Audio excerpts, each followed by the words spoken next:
ഈ പട്ടണം ശുദ്ധീകരിച്ച് വെളുപ്പിക്കാൻ ഒരു പദ്ധതി മരിച്ചുപോയ അശോകും സാറും കൂടെ എന്നോട് പറഞ്ഞിരുന്നു. ഷൺമുഖൻ പക്ഷെ സഹകരിച്ചില്ല ഞങ്ങളോട്. എങ്കിൽ അശോകന്റെ മരണം പോലും സംഭവിക്കില്ലായിരുന്നു. ആ കുറ്റബോധം എനിക്കുണ്ടെന്ന് കുട്ടിക്കോ? ഇപ്പൊ പറ. മണിക്കൂറുകളുടെ സമയം മതി. ഷൺമുഖൻ ഇറങ്ങും. ഒളിഞ്ഞിരിക്കുന്ന വിഷജന്തുക്കളെല്ലാം കൂടെ പുകഞ്ഞ് വെളിച്ചാടും. കൊല്ലണം. പക്ഷെ സർക്കാർ മുദ്രയുള്ള ആയുധം കൊണ്ട് കൊല്ലണം. പോകേണ്ട വഴികളും കാണേണ്ട ആളുകളെയും ഷൺമുഖൻ പറഞ്ഞുതരും. പോലീസിൽ ഇപ്പോഴും ശേഷിക്കുന്ന ആമ്പിള്ളേരുടെ ലിസ്റ്റ് എന്റെ കയ്യിലുണ്ട്. അവരെ ഉപയോഗിക്കാവൂ. ഷൺമുഖനുടെ യൂണിഫോം എന്താ? നിയമം അത് അനുവദിക്കുന്നില്ല. അറസ്റ്റ് ചെയ്യാം, മുഖവും മേൽവിലാസവും നോക്കാതെ. അത് ഞാൻ ഉറപ്പു തരാം. എന്നിട്ടെന്ത് കോപ്പ് കാണിക്കാനാ? ഒരു ദിവസത്തിന്റെ ആയുസുള്ള ഒരു വാർത്ത ഉണ്ടാക്കാനോ? കൊന്ന് തള്ളിയേക്കണം. പറ്റുമെങ്കിൽ പറ. ഇല്ല ഷൺമുഖൻ, ഗൂണ്ട ആക്ട് നമുക്കിവിടെ നിലവിൽ വന്നിട്ടില്ല. അപ്പൊ ശരി, സാറിങ്ങനെ മാനത്തോട്ട് നോക്കി നിൽക്കി പടിഞ്ഞാറൻ കാറ്റത്ത് ഗുണ്ടാക്ട് വരുന്നുണ്ടോന്ന് അറിയാൻ. ഷൺമുഖൻ പോവുക.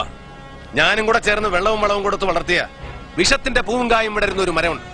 ഞാനിന്ന് അതിന്റെ കമ്പും കടയും മുറിക്കും. പുറകെ വരരുത്. എന്റെ കോടാലിക്ക് ലൈസൻസ് ഉണ്ടോ, ടാക്സ് കെട്ടിയ രസീതുണ്ടോ എന്ന് ചോദിച്ചിട്ട്. ഷൺമുഖൻ തുടങ്ങ.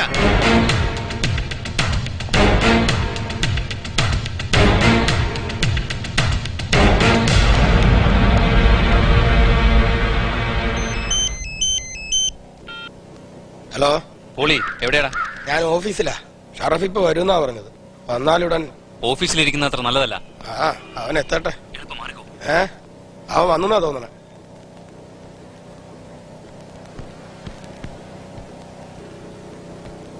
അല്ല, ആരെയും കാണാനില്ല.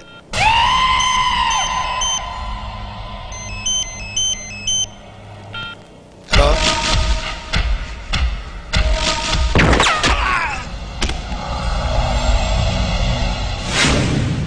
പോളി ഡ്രഗ് പുഷറാണ്. പിന്നെ നീലചിത്രങ്ങളുടെ നിർമ്മാണ വിതരണം, ആൻ ആക്റ്റീവ് ഹോമോസെക്ഷൽ. അത്തരം കേസുകൾ ഒരുപാടുണ്ട് ഇവന്റെ പേരിൽ.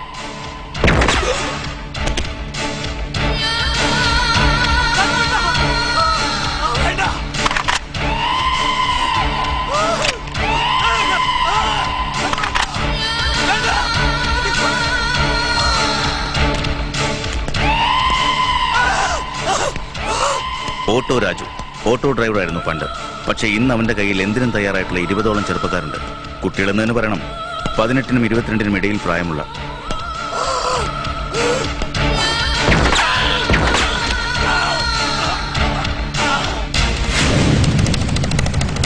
ഷറഫ് എന്ന ഷറഫുദ്ദീൻ 4 കൊലപാതക കേസിലെ മുഖ്യപ്രതിയായിരുന്നു. പക്ഷേ തികച്ച 4 കൊല്ലം ജയിലിൽ കിടന്നിട്ടില്ല.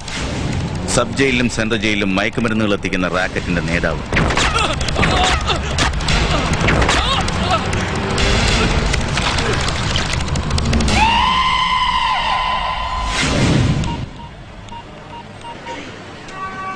ഹലോ, വാടാകരട്ടി പറയട്ടെ. ഫുൾ ലോഡ് സാധനമാണ് നിന്റെ സ്റ്റീൽ ബോഡി മുട്ടി നിൽക്കുന്നത്. ചുണ്ടുവരലും നനയ്ക്കാൻ മതി. കരടി നീ കോട്ടടിച്ചു പോകും. കൊല്ലരുത്. നീ ചോദിക്കുന്നതിന് സമാനം പറ. എന്നെ തീർക്കാനുള്ള പദ്ധതിയും പരിപാടിയും അത് നിന്റെ തലയിൽ നിന്നല്ലടാ വന്നത്. അല്ല വക്കീല, നാഗർകോവിലിൽ നിന്ന് ആളെ ഇറക്കിയതും പുള്ളിയാ. ഷൺമുഖേട്ടന്റെ മോളെ തട്ടാൻ പറഞ്ഞതും വക്കീല. എല്ലാം അങ്ങേരൊരുത്തനാ. എന്തിന്? ഷൺമുഖേട്ടൻ കയറി തിരിയുമെന്നുള്ള പേടിയില്ല. പിന്നെ ഇവിടെ പണിയൊന്നും നടക്കുകയില്ല എന്നുള്ള സ്ഥിതി വരാതിരിക്കാൻ. ഷൺമുഖേട്ടൻ എന്നെ വെറുതെ വിട്. ഞാൻ എവിടെയെങ്കിലും പോയി ജീവിച്ചോളാം. ഇനി ഈ സിറ്റിയിൽ കാണില്ല. പൊയ്ക്കോ, നിന്റെ കൂട്ടുകാർക്കൊപ്പം കൂടി. ഞാനവരെ പറഞ്ഞയച്ചിടത്തേക്ക് പൊയ്ക്കോ കരടി.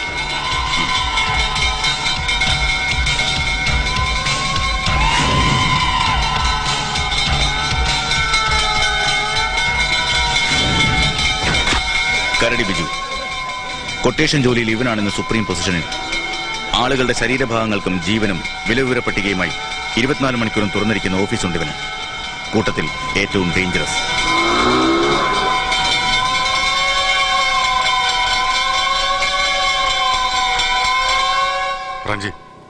അളിയ നീ ധൈര്യമായിട്ടിരി. എന്റെ മുന്നിൽ ജോണച്ചാനുണ്ട്. പ്രൊട്ടക്ഷൻ എന്ന് വെച്ചാ ഒരു കമ്പനി പട കാണുവോടെ. കമ്മീഷണർ കൊടകനെയും പറഞ്ഞു വിടുന്നുണ്ട്. ഇപ്പോഴും പക്ഷെ അളിയൻ പറഞ്ഞില്ല എവിടെന്നാ ഭീഷണി, ആരാ ആള്. പറയാം, സമയം പറ്റേ. ഒന്നുകിൽ പടവീടൻ ഇതോടെ കയ്യിൽ ഒതുങ്ങും, അല്ലെങ്കിൽ അവൻ പെട്ടി കീറും. തമ്പുരാനെ നിനക്ക് സ്തോത്രം.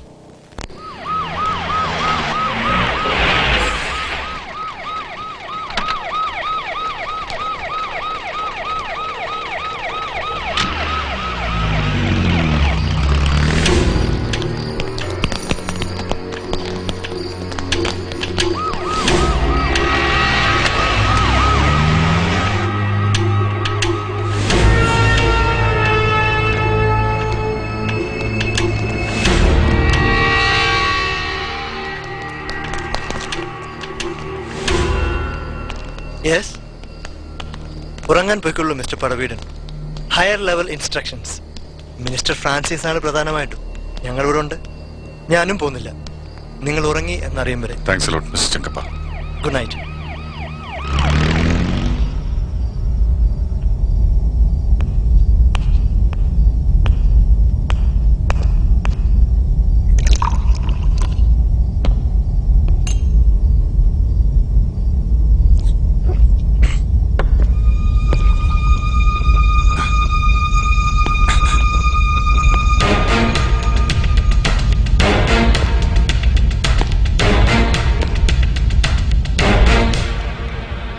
ഷൺമുഖൻ, അതെ sir, HC Shanmukhan on duty.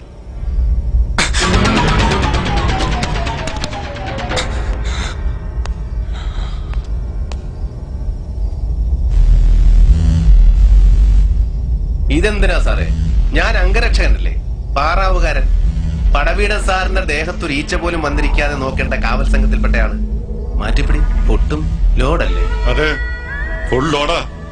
നീ പണി തുടങ്ങി നിറഞ്ഞപ്പോ നിറച്ചു വെച്ചതാ. ആ പിള്ളേരെ നാലിനെ നീ ഞവളിയല്ലടാ. പിള്ളേര് ആയി ഗുണയന്മാർ.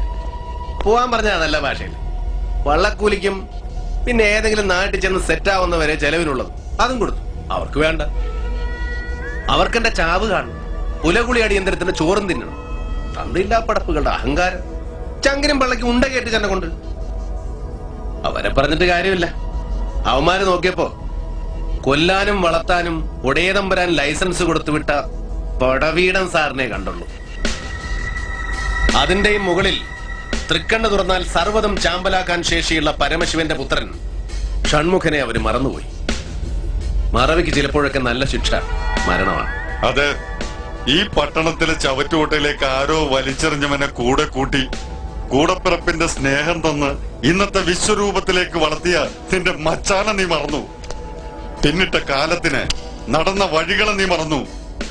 മരണം തന്നെയാ മറവിക്ക് ശിക്ഷ. പടവീടാ, നീ എന്നെ ഉണ്ടാക്കിയ തന്തയാവല്ലേ?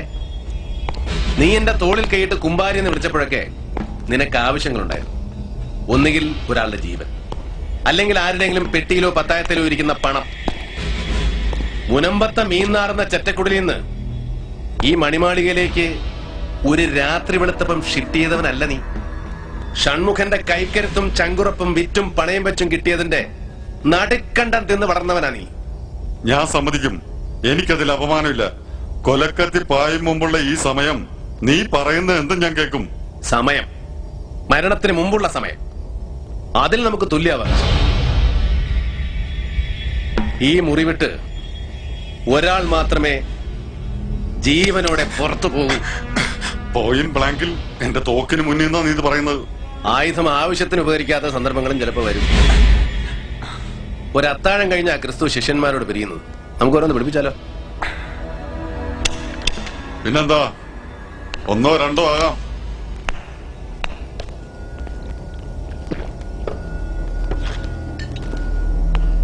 ആവശ്യത്തിന് അങ്ങോട്ട് ഒഴിച്ചു കൂടി കുമ്പാരി.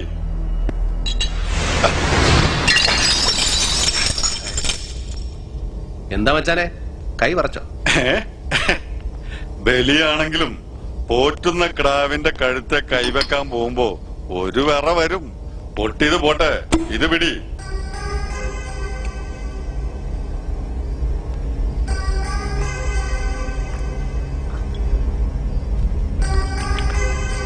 നിന്റെ ഈ ആത്മവിശ്വാസം, ഞാൻ അതാണ് ആദ്യം ഇഷ്ടപ്പെട്ടതും ബഹുമാനിച്ചതും.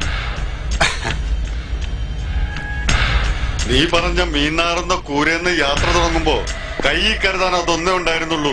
ക്യാപിറ്റലായിട്ട് ആത്മവിശ്വാസം. പിന്നെ